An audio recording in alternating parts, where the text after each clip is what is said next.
Welcome to a new episode of Latinos Who Tech. My name is Hugo Castellanos. In this podcast, we talk with Latinos working in the tech industry and share tools on how to take your career to the next level. If you're watching the video version of this episode, remember to like the video and subscribe to our channel. Feedback is always welcome, so you can write to us at hello@latinoswhotech.com. Thank you for listening, and I hope you enjoy the episode. I hope that you're feeling a bit better with your back. Yeah, it's getting better every day. So we got it under control. So tell me your story. How do you get to where you are? Sure. So it's a long roundabout way. So we're going to go through a couple, I think, important moments in my life that kind of got me to cybersecurity and to La Reina del Cyber. So as a kid, Latina, parents born in Mexico, they were very strict to say the least. I used to turn in my phone every night at 8 o'clock, and that was all the way until I was 18 years old. So I always, as a kid, tried to find ways. It sounds terrible, but tried to find ways to stay online or stay communicating, find ways around what my parents were controlling. I wasn't allowed to have a MySpace. I got a MySpace, got caught, got my phone taken away for 6 months. Long story short, very strict parents. But I tell them now that they're probably the reason that I'm in cybersecurity, because what I would do is I remember like I had a PSP and I found a way to send text messages from the PSP at night, and they would turn off the router and I would find a way to connect to the like neighbor's wireless and do things like that, and really started learning how computers work. We were fortunate enough that we had a computer at home, and I lived but close enough to school where we would walk home after school and I would just sit there on AOL and start playing or researching things. So that turned into, when I was in high school, me thinking, so I, for a long time, wanted to do like a major in like chemistry or something like that when I got to college. And that was because I didn't really know about engineering. So I was actually really loved math and sciences, but I was also really good at art. By my senior year of high school, I was deciding between going to art school and then going to different schools for either chemical engineering or for chemistry. I didn't really think of engineering as a career until I took AP Physics. And in AP Physics, my teacher was a female and she was super supportive, and I joined the robotics club. And she was like, "Hey, have you considered this kind of thing?" I had a couple of good teachers in high school that were like, "Hey, you should really consider engineering." So it's one of those things where it sounds stupid to say now because it's so obvious as a career path. But as a kid, I didn't know what engineering was. I just didn't think of it doctor, lawyer, whatever, but these big shiny careers that everyone aspires to without really understanding what engineering was. So You don't know what you don't know, right? That's why exactly. it's important to have mentors and folks around you that you can ask questions. And I'll add, I think on the topic of mentors, just real quick, I've never really had a formal mentor relationship because what I've found is that almost like for me, it makes it less productive. I try to put myself in the same room as people that I want to learn from. So inadvertently, they become like mentors and I build relationships with them. But I think I've just always shied away from the awkwardness of like, "Hey, can you be my mentor?" And I don't look down at it at all. It's just that was never my style because I try to bring my full self to work. And so those relationships to me, for my own, to be a receiving mentee, I feel like they need to come from an organic, genuine place. So I decide that based on getting to know a person. And it's almost like you don't even have to say like a mentorship. But at the same time, I mentor women that reach out to me all the time and I don't look down at it at all. It's just one of those things where I never formally sat down and was like, "Hey, will you be my mentor?" But I can absolutely tell you I have mentors along Right. the way, whether they realize it or not. Yeah. No, and of course, and I find that it is a two-way street in the Absolutely. sense that I have a mentor, and again, he's not formal in the sense that, oh, mentor, let's meet every Friday for no. We chat every 6 months or so. We grab lunch together, what have you. And he's a director of sales at a tech company, Yep. and he's from Minnesota. So he's like peanut butter and jelly sandwich, American, like, yeah. And he mentors me on executive presence. Yep. So things like, okay, how do you speak up in meetings? How do you take control of the room? And I mentor him on social media. Yep. So when he has those questions, like, hey, Hugo, what are kids using nowadays? Kind of thing. Yep. Wait, what do you mean? Why do you look for this in YouTube instead of TikTok or what have you? Or and it's a two-way street, right? But it's the fact that we are just a text message away and we can Exactly. count on each other. But again, it doesn't have to be formal. Yeah. Eh, And I think you we hit all have our style. I think you hit on something like it's just a text message away, right? Meaning you've gotten to a certain level of comfort with this person that you've built mutual respect. You've built a relationship outside of just I need you, you need me. And it starts to be genuine and just be like, hey, by the way, I thought of you for this might be good. And that comes along with connecting yourself, like I said, with people that you admire, people you want to learn from. Cross mentorship where you're working with the director of sales. That is one of the best things I feel like I've ever tried to do in my career is start to learn from the sales team. How are you maybe just passively watching a person asking questions? How are you getting this first meeting? Like, how do you get a meeting with somebody in the C suite when you have to sell this product? How are you building those relationships? How do you establish that rapport so that it doesn't feel weird to text a client or a customer to build those relationships? I agree. I think you hit the nail on the head right there. Yeah, thank you for that. So tell me a little bit about your personal brand. How do you arrive to this? So yes, okay. So back to the high school story. So I had the Mhm. mentors, and this is gonna get us to Latina Cyber. So by the time I got to college, I ended up I think orientation. It was before classes started. I switched my major from chemical engineering at USC. I went to USC in SoCal. I switched my major on the paper from chemical engineering to computer science with an emphasis in video games design. My thought at the Gotcha. time was like, this is going to be a cool fusion of the two, like engineering art. And I had a mentor who, again, she was actually a formal mentor because I was an intern at Northrop Grumman. And so she was the mentor that was assigned to me. And she like was great. And she was like, hey, my alma mater, USC, has this program. You should look into it because I used to go to my internship for engineering. And this sounds terrible, especially on Latino Tech podcast. But I would finish my work and I would just be drawing the whole time. So I would like still try to find a way for both worlds. And so I ended up doing CS games, spent one semester with the games emphasis and hated it, but realized I really loved the computer science side of it. So that turned into a computer science major. I dropped the games emphasis and picked up a minor in fine art and just decided these two can be separate. I don't have to force them together. And it was my senior year where I was on scholarship. I was on academic scholarship. So I always tried to stack up my as many units as I could and would take classes, whether it was auditing or just try to stack up. And some of the classes that I took, for example, were like tennis. I took makeup for motion pictures. But then I learned that there was a class at USC. This is when InfoSec was first coming up and cybersecurity was first starting. This is before a lot of the major breaches. So I think right when Target was happening, and it was before like Sony, it was before a lot of these major breaches. But I learned there was a class that you could learn to pick a lock. And I've always had this thing in my head where I wanted to be like super cool, but I never thought I was super cool. I think we all have our dorky, nerdy sides. Of Like, wow, that sounds so cool. You're a girl who can know how to pick locks. And so I really wanted to learn how to pick locks. And that was the hacking class. So the class was from hackers to CEOs. This was my senior year that I stumbled upon this cybersecurity track. And at this point, I had already been interning. I'd interned with Northrop Grumman for 2 years. I had also gotten an offer from Verizon to do software engineering. And it was actually, I got that offer through HENAC. Have you heard of HENAC? course. Yeah, Okay. great minds in STEM now. Yep. So I was, Yeah, I love that conference. I love that conference. I give a scholarship every year for mine. I change the name every year because I didn't have a clear brand until La Reina del Cyber.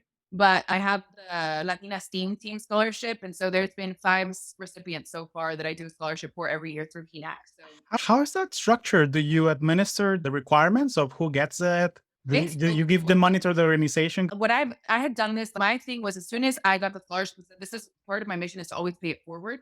And so I got a good job and I was like, I can afford to do a scholarship. So what you do basically is you reach out and I can give you the contact is Gary Cruz. He's the director. And Gary sends you a paper where it's a scholarship commitment form. And you basically fill out your details. You say how many scholarships, what's the amount. They do charge you like a small processing fee to do Of certain course. things. I think it's like 10 or 15% of whatever your scholarship is worth. And then you can check criteria that you want to match. So if you need them to be first gen, or if you need them to be specifically Latino, or if you need them to be if a master's degree is allowed or just undergrad, and so you can filter by gender as well. And then you can have them elect the person for you. They have to send their resume. They have to send a letter of or two letters of recommendation, and they have to do an essay. And I always look for applicants that are already showing that they're paying it forward and they're using their power or their privilege or whatever they've created for themselves to pay that forward because it's not for me. Fantastic. It's not enough for us to be Latinos in tech. It's like, okay, but turn around and carry somebody with you. And like every applicant, I remember being moved by their essays and Some of them have brought me to tears. I'll tell you in Mm, full candid honesty. Thank you for that. I love all those programs where you can give back to folks, especially because this platform has become that in Yeah, the sense exactly. that, yeah, I'm talking to engineers from Facebook, from Google, from what have you. Yeah, And because I'm sure this happens to you that you get invited to panels and to the workshops, and it's great. The 30, 40, 50 people that are in the workshop, they get inspired and yes, let's do this. But what about the 200 that didn't know, had a conflict, yep, go to a webinar? Why? And again, yeah, so I figure why not make a podcast that people can download anytime. yep, I run campaigns every quarter, so people find me in Spotify and Google and yeah, YouTube and everything. Yeah, no, definitely look at the scholarship info. Thank you for that. yeah, I want to see more folks like us yeah, working in tech, and especially when you learn that people have this vision that, oh, I need to be an engineer to work at Google or Facebook yeah, or Intel or what have you. And no, we need people that work in customer success, product marketing, cybersecurity, what have you. There's all kinds of careers, yeah. especially now that we're all working remote, right? Our jobs are some of the safest jobs out there. So, Yeah, it's weird to think about because people were worried about their jobs being threatened, and we had been working from home before COVID, so I was not a risk that I ever like felt like our company had, and that's a luxury. of course, of course. So, tell me about how do you get your first cyber job in the industry that you started to say that, okay, I'm in cybersecurity now. This is my thing. Yeah. So that lockpicking class for practice CEOs, I ended up meeting the professor there who had helped develop the original information technology program at USC. And he immediately was like, okay, so you're really good at this. Let's go ahead. Don't accept your software engineering offers. I'm going to put you in contact with somebody at EY. Now, what's interesting is I had gone to, especially I think you definitely have an audience of students who are in college, right?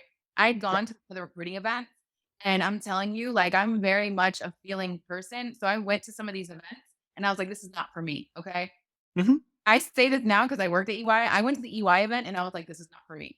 I went and they were recruiting for cybersecurity. I attended and I listened and then I just left. It was just not, it didn't feel like the right fit. So the application process passed. And then this guy, this professor at my university, his name is Joe Greenfield. So he put me in contact with the director of the cyber program in Los Angeles at EY. He's got a personal relationship and he was one of those instructors who really invested in his students. And he always said his whole goal is to get us hired. And he did a really good job of that. Patrick works at EY and he's now, I think, like I want to say he's a partner or he's a principal, which is like the highest, one of the highest ranks that you can be at one of the big four. He and I hit it off on the phone and he ended up saying, okay, let's get you a tech panel. I had a technical interview. And again, it was one of those things where it's so funny because I had such a great career at EY. I left the interview, the technical interview. Now, mind you, I started cybersecurity in September of what was that? My senior year, 2013, right? I graduated. Hmm. I started cybersecurity September. I was interviewing for cybersecurity positions in November. And so a lot of my interviews, you talk about imposter syndrome, like that was real because I was like, bro, I've been in this field for 3 months. I don't know how they think, but I was very candid in the interview. And I told them, look, I'm new to cybersecurity. I have a background in software engineering, so I can tell you what I understand from this side. But I was very transparent and explained to them. And this is just a tidbit of advice for anyone who's getting ready for a technical interview.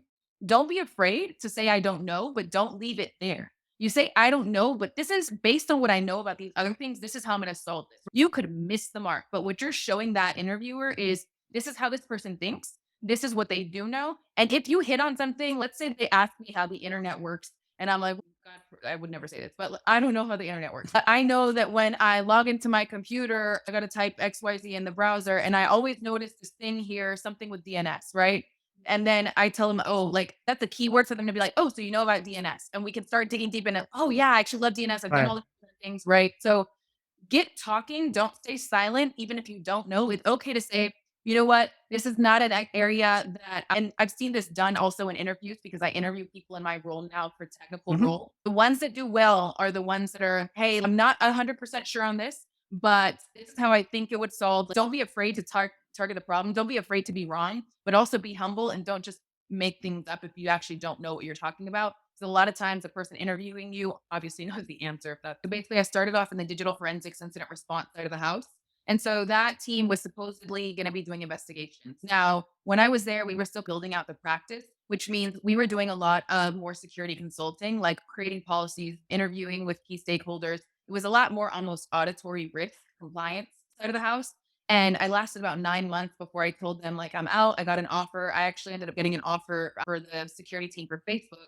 And I was like, hey, I'm out. I appreciate your time. I want it to be more Mhm. technical. I ended up telling my boss that, and it was this Patrick who I had a personal relationship with. And he was like, hold on. He was like, not even speaking as your boss, just professionally. Let's talk about what's going on. And I told him, hey, I really want to be more technical. So he was like, what does that mean to you? And I said, I want to be on the hacking team. So I got added to our pen testing team, our red team. Those are all synonyms for the same thing. It's ethical hackers. So basically, we get hired to hack companies in a number of different ways, and then we do not do anything with those vulnerabilities. We give them a report and we say, fix this. The other cool thing is when you are on the red team, you don't have to worry about fixing it. So you get to go in and break everything. Don't break Nice. anything, actually, because if you cause like an outage, that's a really bad thing. But you get to go hack everything and then be like, here's this report of what I did. Go fix it. And then you come back the next year and see if they actually did.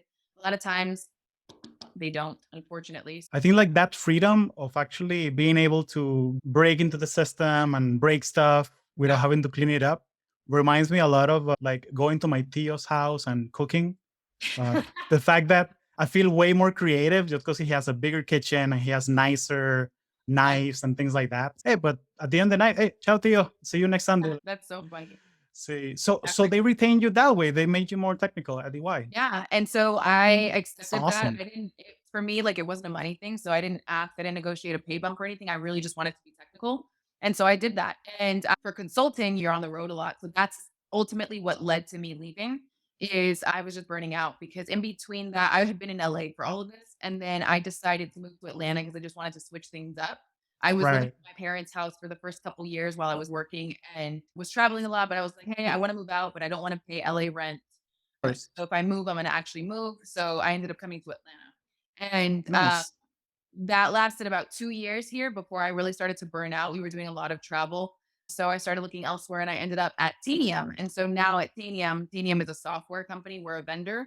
And I'm now one of the subject matter experts for our threat response product, which is cybersecurity, our like EDR version of the solution. And then I specifically Nice. actually just moved to a team to focus on Latin America. So I help Awesome. it's me and one other guy on the technical side of the house, and then we've got an RVP of sales for the region for LATAM and a couple other people that help out. But we're starting to build out Tanium in Mexico. We have opportunities in Costa Rica and Brazil. So you're gonna catch me out in all these countries. Nice. Getting those passport stamps. Eh, Exactly. that's awesome. That's awesome. So, what's it like cybersecurity in Latin America? There's some work to be made. And even then, with the US being further ahead, we're still not secure in the US. I'm telling you, like having worked on the red team, there's not one engagement where I didn't get domain admin, which is the password for access to everything. There's not one project where I didn't get that in a number of weeks. There was one that I remember distinctly where it took us a couple tries because this is one of the only customers that took our reports and actually fixed what we told them to do. And we got it, I think it was like the second week, like the last day, they forgot one server. They forgot to change the default password. And that server was basically the process was running as a system account, which is most privileged account on the machine. And so we Right. were able to run attacks from that. But other than that, like security's hard. If you think of it, it's whack-a-mole, right? You're sitting trying to cover all the holes and you have people hitting you from every which way. Yeah. And I think that that's why it draws people like you, people that enjoy the problem solving side, the critical thinking side, but also the fast paced side. That I find that there's not a boring moment. Eh, Absolutely. No, and like, it's the like when you're doing consulting, projects last for like red team consulting anywhere from 3 weeks to 5 weeks, right? It's pretty short. So you get the luxury of seeing an environment new for the first time ever. And it's called black box testing, where they don't give you any information. They just tell you, prove that you get access to the CEO's email, prove that you can wire funds, prove that you can control the machines on the factory floor, right? They don't give you any info, but you get the luxury of doing that on each of your projects. So you start from nothing and you get to figure out. And then there's like this. like psychology side of it, because then you start to figure out like how companies organize their different groups, and you try to figure out Hmm. which accounts, like which users are going to have access to what you need access to. What are they, what browser are they going to be using? Like you start to think about all these things. And if you get more advanced, you can start creating targeted phishing campaigns where I hack Hugo's email and I send Stephanie an email from Hugo so that he clicks on this thing. You know what I'm saying? So there's the tech side of it, but there's a psychology side of it, which makes you Right. feel like this evil villain, but you're actually allowed to do it. I'm sure you get this a lot, but do you ever watch Mr. Robot? Yeah. I Okay, watched how one. annoyed are you, or what do you feel like when you watch those You things? know what? That one was actually pretty accurate. And coincidentally, Mm, two of the guys, I only watched season one because after that, I felt like it got dark. It was like just got a little dark. But two of the guys that were the technical consultants for that film actually work at Tanium, and Tanium is on the screens in the, I think it's nice. season one. So it's really funny because I was like, oh, look at how that worked out. They don't work at Tanium anymore. But from what I saw, the exploits were pretty accurate. Like they were real exploits. It wasn't just like your CSIs say stuff where I'm watching, I'm like, I can't even watch this. And I think I started watching CSI Cyber like when it first came out. I watched one or two episodes, but it was one of those things again where they were jumping out like hella conclusions. And I was like, this is not Right. how it works. One of our Yeah. assignments at school too, they put an episode of like some cider like show and they said prove everything that's wrong with his acquisition. This is not accurate. Yeah, yeah. And it's, I mean, I feel like every profession has their movies like that. Let me ask you, what are some of the, and again, nothing confidential, nothing like that. I'm wondering just from a career perspective, somebody that's curious on cybersecurity, what is the day to day technical account manager? Like, what are some of the challenges? Yep. So, can you elaborate on that a little bit? Yeah, folks that are already in the vendor space might have some idea of technical account management for Tanium. Again, this is my first time in the vendor space, so I only know how we do it. And what I've heard is it's a little different at Tanium. So Got it. basically, what we're both pre-sales and post-sales. Okay. Now, other companies typically split these out. When I say pre-sales, that means I go present to a CISO, a CIO, and or like a VP of ops or something. I go present to leadership and I show them this is what Padium is. This is how it helps your business. So you have to speak at the business level and really talk about business risk and you focus your conversation to business. Now, we're post sales as well, which means everything that I'm telling them that we can do, I implement. So that means if they decide to purchase Tanium, I'm going to be their technical account manager. So we do what that looks like. It's typically like calls with depending on the customer, once a week, twice a week, three times a week. I one of my customers was one of the customer or the large company here in Atlanta. And we met, we had a couple cadence calls that were scheduled two times a week. And then other than that, it was ad hoc, but it was we were Gotcha. meeting 4 or 5 times a week. And so what that looks like is actual implementation. So they might tell me, hey, I want to use Tanium to patch everything over here, right? And I'll be like, okay, so we need to set this up, make sure we run tests and get this upgrades out, then patch, right? They could also come to me and be like, hey, I'm seeing an issue. Like I see CPU spiking on this machine. And then we go ahead and we troubleshoot. So the really fun part of working at Tanium is that as a software, we're agent based, but we do ops and security. So my heavy security background takes me so far because we do asset discovery, asset inventory, risk, compliance, file integrity monitoring, patching, application upgrades. So all this stuff that I didn't know about that I now have to learn about to speak to the business but also to implement and tell them what's industry best practices.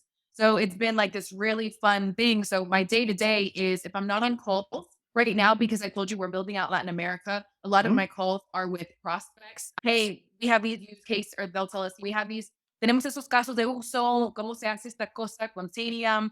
Quiero ver, esta funcionalidad Mhm. de Tanium, whatever. And so we do all of that. And the fun part, like I said, this is all in Spanish. So tech in Spanish is a whole different ballgame. I have flashcards. Yeah, yeah. I I was have a like, couple stories about that, but yeah, no tech, especially because translating content, that's tough.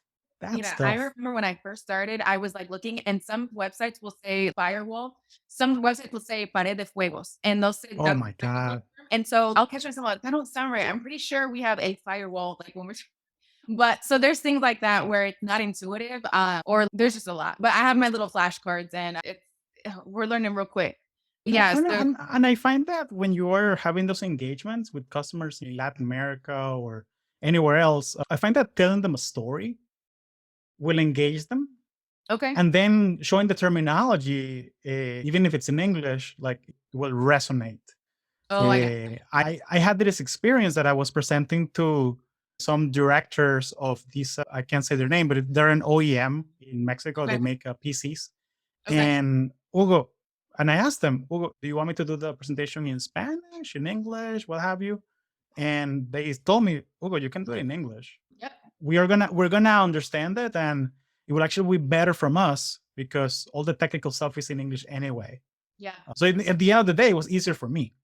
Yeah, and Um, I've learned most of the time, like the audience, like, at least we work a lot with Mexico right now. They all speak, or mhm, they at least understand English. So a lot of the yeah, conversations can be in English, and they'll fully keep up with exactly what we're saying. It's like a decision to keep those calls in Spanish. Some of the more technical admins, like execs, are always able to speak and understand English, but some of your more admins prefer Spanish, and then we cater to that. But we try to do our business in Spanish to really get in with the region, and like that in itself, communicating in the same language is a way to build rapport, and it's a way to establish trust with your customers. So we try to yeah. speak Spanish when we can.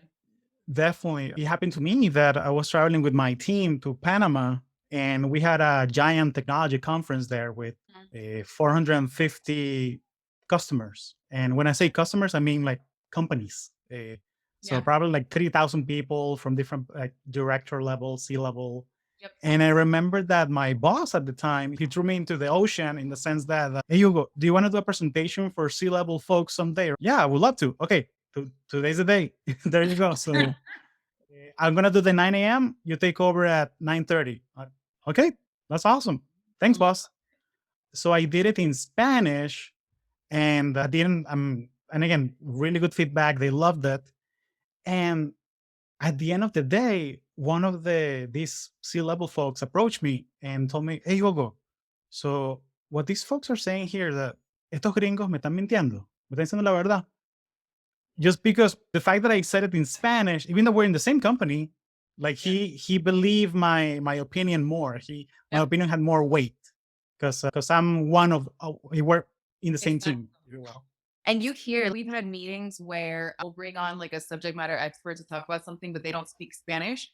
And when we translate, all of a sudden the engagement goes up incredibly. And it makes sense, right? Like you have people in the audience that maybe don't know how to say the words that they need in English, and or maybe are catching some of the words in English and not able to fully get what the picture is. So when we translate just language, like that's yeah, I think it's super important just to communicate with people in the same language, especially when you're doing business with them. If you are on the vendor side, I think as Of a course. recipient, as a consumer, you have less of a responsibility. But as a vendor, like our job at Tanium, I firmly believe we want to see our customers succeed. So if that language helps them succeed, like that's what we're gonna do. Yeah. No, and especially for folks that are looking for their next career, their next job. Yeah.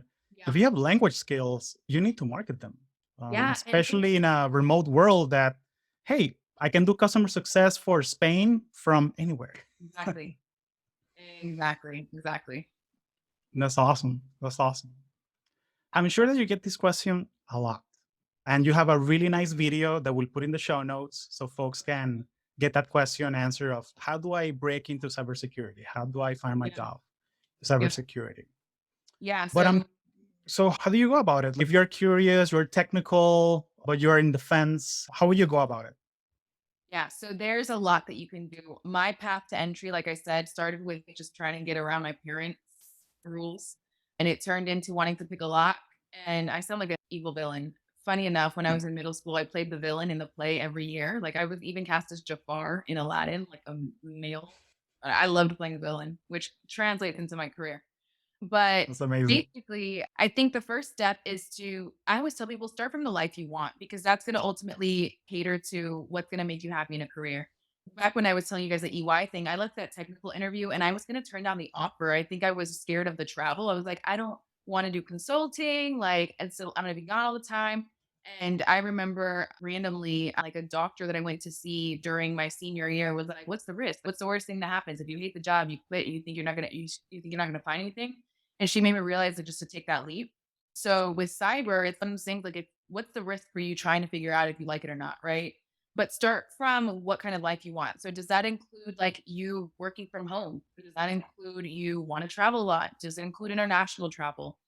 Cyber is such a really like broad domain, right? So there's Mm. security consulting, which is very different from red teaming, which is very different from working on the vendor side, which is very different from working internally like a sysadmin or a network engineer or an internal SOC, or you can also do consulting for like digital forensics. So you help respond to these incidents. So there's such a spectrum, and you start from, okay, what do I envision for my life? I believe we're people first, and I love my career. And obviously, like my career and I try to think like we're pretty much one and the same, but my career has to suit my desire for my life. Of course. Start with that, and then you start looking into different roles that are available. So I had posted on my blog post like a link to a website that had some, that's not comprehensive. What I recommend is reaching out to people to have a conversation. If their title says cybersecurity, hit them up on LinkedIn. What I found is people in cyber love meeting other people in cyber. And then you tell them you're Latino and they're going to put you on like nothing. Everybody eats, right? That's what I always say. It's everyone, there's room for everyone at the table. So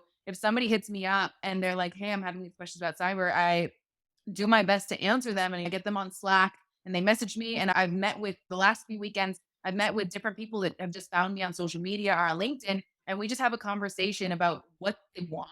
And then I tell them, hey, start looking into these different career options. Like, based on what you're saying, this sounds like you might really enjoy some type of scripting automation. Maybe you want to be on the sysadmins integration side of the house, or there's so much you can do. So envision your life, start to figure out like what those careers are, and then start immersing yourself in the cybersecurity space. So that means following certain people on social media, like whether Twitter is a big space for this. Any big players there that people should follow, or So, that you follow that you think that? so I follow a ton of people, but I never use Twitter, but I know that it's well used. So I'm saying Twitter because Mm. there's a lot of space there. How I get my information, I'm like a heavy on Instagram, and I have built out La Reina and Cyber there.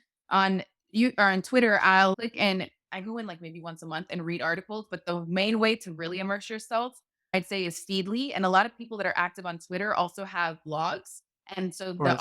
RSS feeds come in through there. But the reason Gotcha. Twitter is because you also get to see what their life is, and that is going to help further inform like, how do I want my life to be? Okay, this person. Now, mind you, this is one of the issues with representation, right? Is as Latino, you're not necessarily going to find a lot of Latinos where you're going to be like, oh, that's the life that I want. But you get to change that. So congratulations. We're excited. We're going to change that. Twitter, like I said, there's a lot of people that I would recommend. I can share a list with you after, just because I can't think of Sure. that one right now. But Krebs on security is a big one. There's a lot of just like blog sites that share. Dark reading is interesting just in a cybersecurity perspective. But a lot of different like people also create their own tools. So if you follow their RSS feeds, you get updates about different tools that they're using. So you can learn, even if you don't ever play with their tool, you can learn like, oh, okay, they created a tool to exploit XYZ. What is XYZ? Let me learn about it. I also recommend, I actually have it here because, like I said, I just spoke to the interns today, Of but I course. recommend creating. So I have my first notebook that I had back when I was at EY. And this notebook is like when I first started, because I started from this incident response team. And remember, I went into hack. Mhm. I learned a lot of it on the job.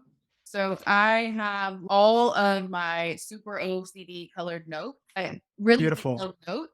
And what I did is I remember I would be in a meet or like in like an on an assessment, and I would make a note of little terms or like protocols that I hadn't heard of, or like just words that I didn't know.